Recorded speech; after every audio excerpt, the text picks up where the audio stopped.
Hello and welcome back, and that's right, today I want to go through the 5 big mistakes that most video editors make when they make the switch over to NAS. What do I mean by mistakes? Well, if you are someone that video edits, again, 1080p, 4K, Mac, Windows, whatever, chances are, if you're going to be making the jump to NAS, these are the 5 main areas, the big considerations that you need to really spend some extra time on and learn about before you buy any NAS solution, because any one of these could be a killer to your setup and ultimately ruin the whole investment. But in this video, this big pile of stuff next to me is going to be used to show the point. We're going to go mostly into hardware, some of it into software, and hopefully by the end of this video, you're going to feel so much more confident about investing in a NAS for video editing. So let's crack on with point number 1.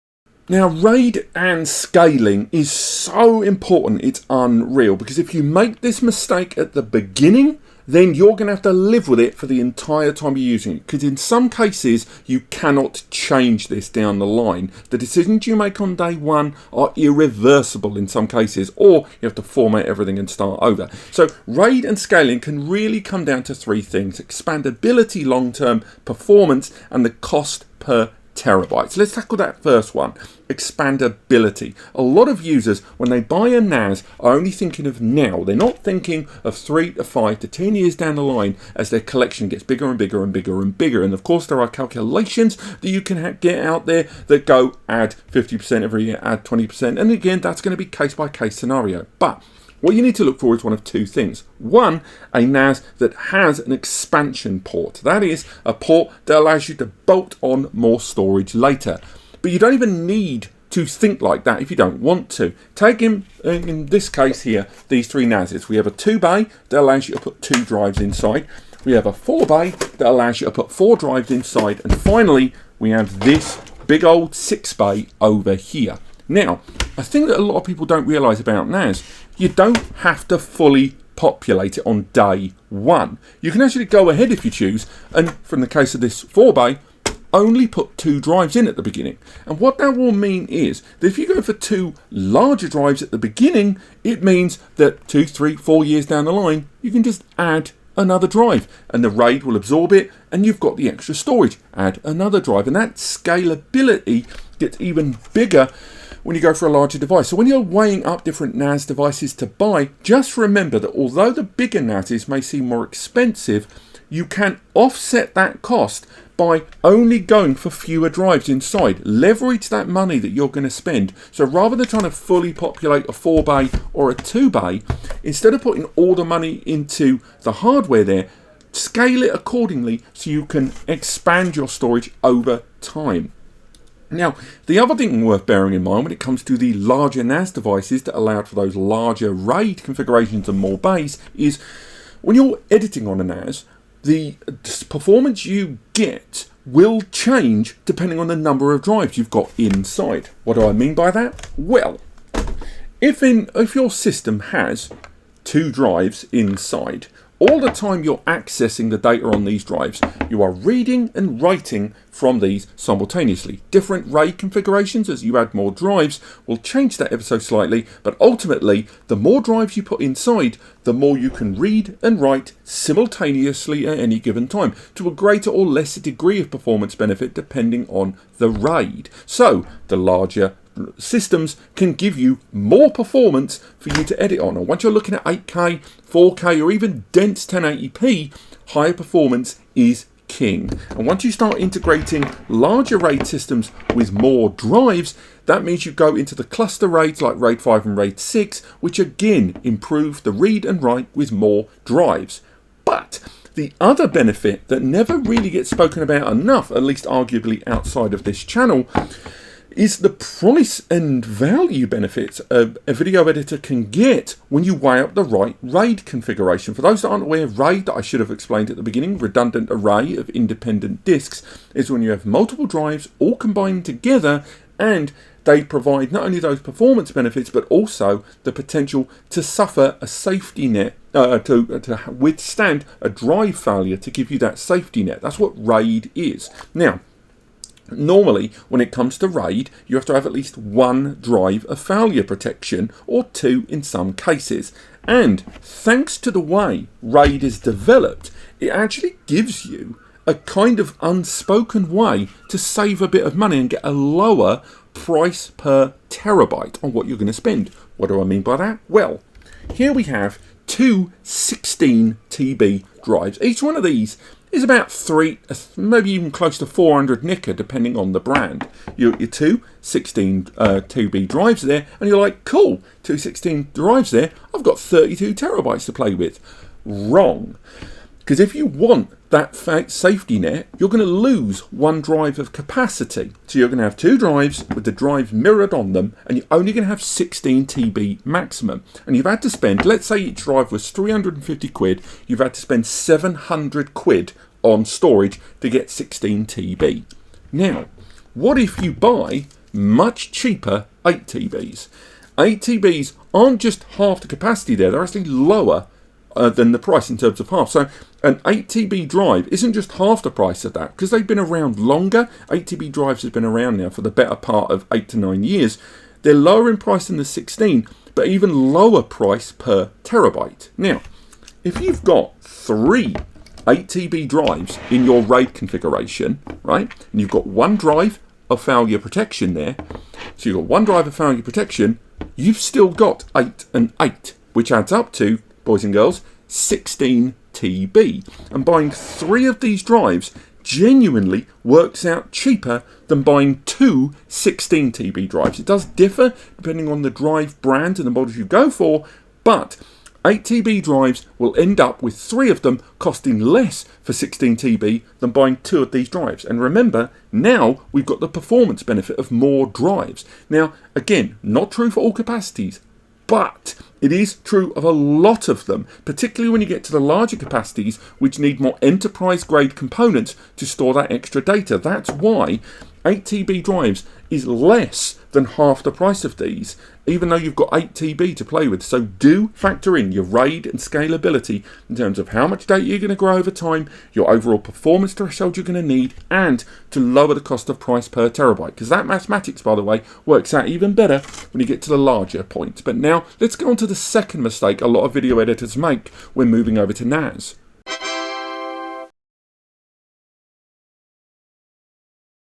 Network connectivity. This is a point that gets overlooked a lot, because a lot of people that are used to editing on a connected USB drive, a Thunderbolt drive, or even, on their local system, never really have to think about the transition of data from point A, which is your Mac or Windows system, and point B, which is the NAS. And network connectivity is tremendously important, and there's so many mistakes to make. Now, most NAS systems arrive with at least 1 gig network Ethernet there on the rear. That gives you about 100 megs, 109 megs. If you go for Synology, most of their default systems start at 1 gig, and some of them even lack the scalability to add those other network connections. But other brands like QNAP, Acertor, TerraMaster, and DIY systems where you build it from scratch will give you the option of things like 2.5 gigabit Ethernet and 10 gigabit Ethernet, and scaling up even more. However, do bear in mind that just because you've bought a NAS that's got a 10G port on it,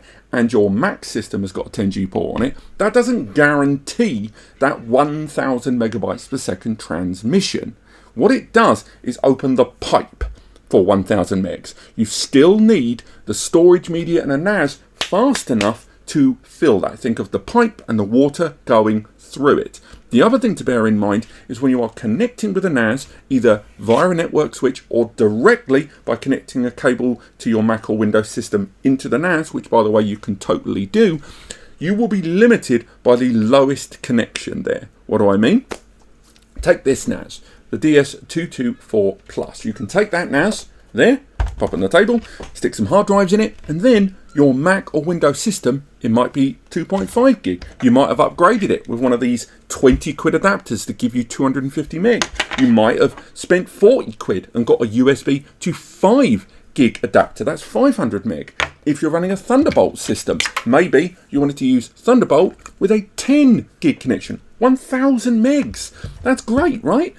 Well, if this system only has a 1 gig connection, then once you connect it, you're going to be bottlenecked by whatever connection of the client host system is. So make sure when you're buying a NAS that's going to have better network connectivity there, that you have exactly the same or greater on the connected client host system. Or go for a NAS system that allows you to add better network connections. So some of the bigger systems like this one, the 1621 Plus, they arrive with 1 gig, but they also have an upgrade slot that allows you to add further network ports. You can go ahead and add a 10 GBE card. You can add dual 10 GBE cards, 25 gig network cards, and scale up accordingly. And remember, your host Mac or Windows system allows upgrades of 2.5 gig, 5 gig, and 10 gig very affordably these days. On top of that, if you're running a wireless connection and you're running the NAS into a network switch, you can even upgrade your host system with Wi-Fi 6 and Wi-Fi 6E adapters to have faster wireless connectivity. But that caps out at 1.2 to 1.8 gig depending. So again, only around twice the performance of the smaller box here and coming close to what we saw with those adapters. Ultimately, your network speed is incredibly important, and just because you see a NAS low priced doesn't mean you're going to be able to scale up the network connectivity and therefore the potential speed to edit your files on.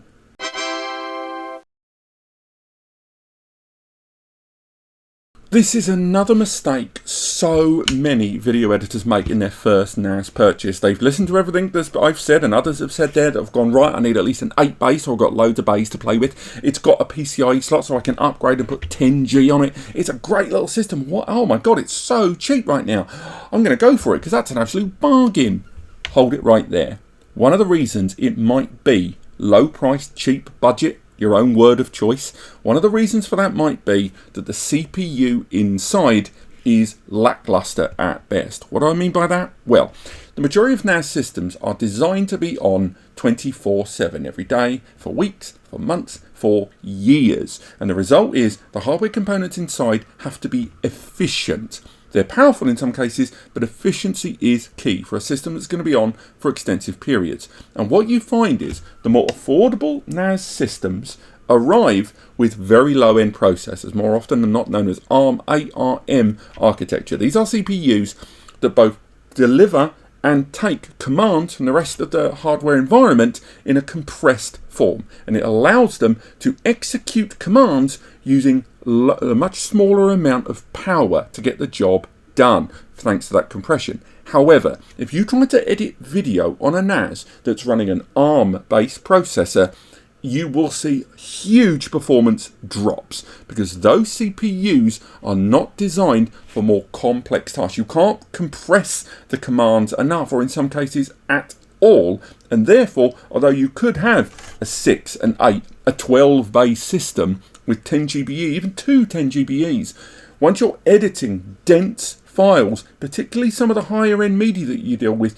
that may have some impressive or difficult compression and codecs, the CPU inside will absolutely fall over. And all of the money and the intelligent choices you made buying a big system with good network speeds will all come to nothing because the CPU inside cannot hack it. Now, you need to go for an x86 processor, a 64-bit x86 from Intel or AMD. There's lots out there, but go for a CPU like that. Avoid ARM processors like the plague. It's not that they can't hit 10G, but they are not designed with video editors in mind because of the way the data is being utilized. Not only with live backups, which won't be so bad if you're just using it for backing up, but if you're using it for live file access, for editing in particular, utilizing your editing suite of choice, avoid ARM processors like the plague.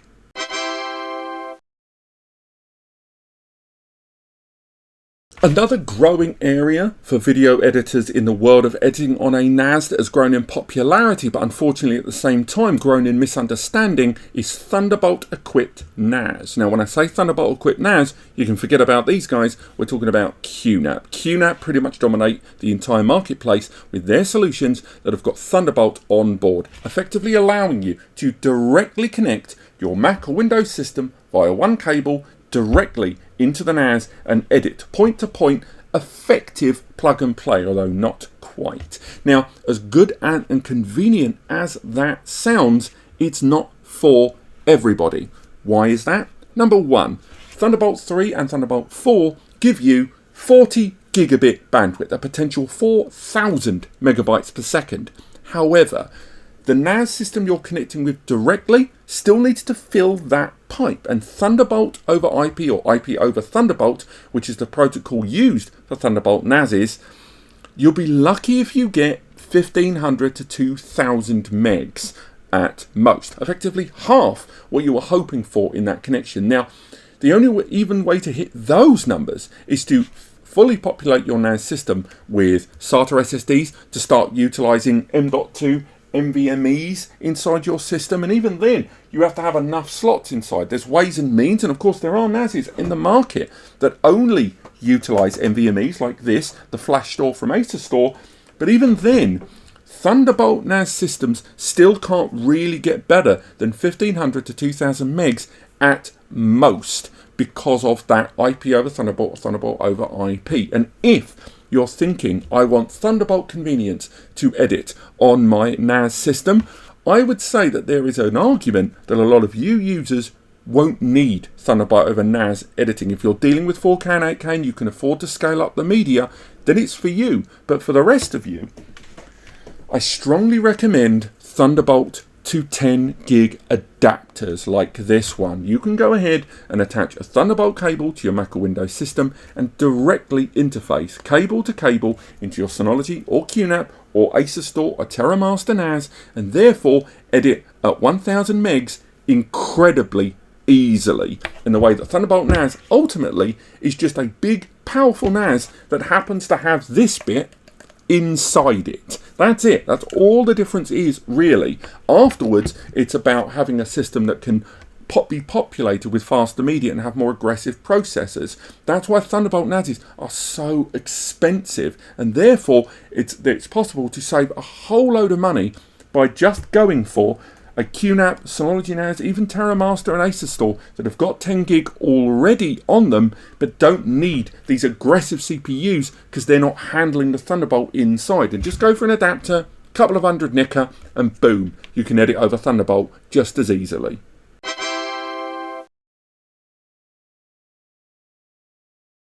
Now, this final point that video editors make, we're going to have to go into the reads a little bit, because this is on the software side, and again, it's a decision you're going to make very early on that could impact things massively down the road. Because when you connect your PC or Mac editing suite to the NAS, again, Thunderbolt 10GBE, via the network, directly via whatever method you choose, the next thing you've got to decide is how your host system sees the storage. Okay, so when you connect to NAS on the local area network, you can view the files, edit whatever, and you can add it on to your Mac or Windows system really easily, or access it in a web browser, whatever you prefer.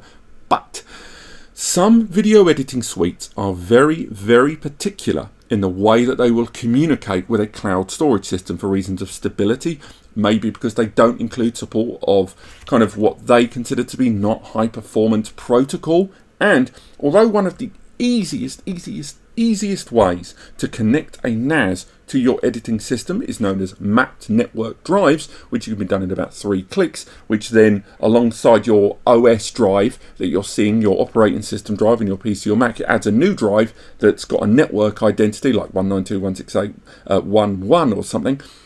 That will allow that NAS to be seen, but some video editing suites will not allow you to communicate with the NAS in that manner. They don't like network protocol, and what you're forced to do is trick your Mac OS, your Windows 10 or 11 system to see the NAS as if it's local storage, like it sees your hard drive or a USB stick. And the way to do that is utilizing something called an iSCSI target and an iSCSI LUN.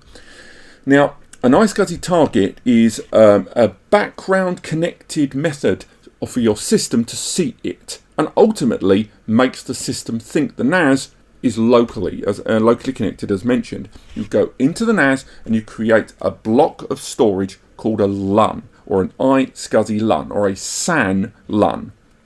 Again, I've gone through this already online. I've got guides and walkthroughs that should be linked below in the description. I'm not going to go through the walkthrough here. It would be longer than this video.